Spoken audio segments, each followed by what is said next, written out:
दुई दिन तले आनंदपुर ब्यारेज रास्तार जड़े महिला बेकू खसी पड़ा मंगलसूत्र को पाई शालवणीर प्रियव्रत दास।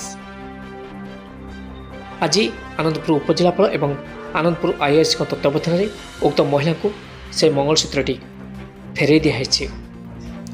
मंगलसूत्र पाइला परे केते खुशी अछंती से महिला चलतु शुणा मुखर। ओटीएन टीवी रे न्यूज प्रसारण पर से महिला जनक खोजी खोजी ओटीएन टीवी पाखे पहुंचते और आज सुना हस्तगत होती।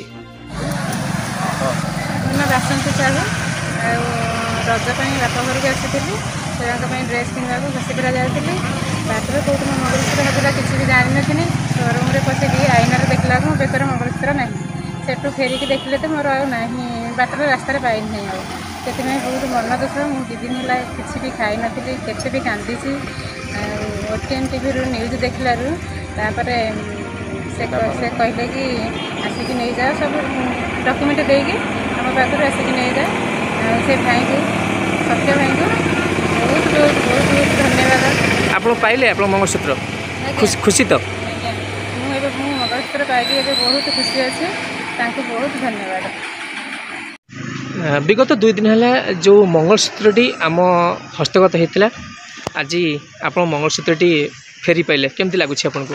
बहुत खुशी लगुच आज्ञा हजिला 2 दिन है खियापिया ठीक नाला ओटीएन टीवी और जिलापाल आईएएस तरफ माध्यम आम जो मंगलसूत्र फेरी पाइलु बहुत खुशी लगुच आज्ञा बहुत अशेष अशेष धन्यवाद। सत्य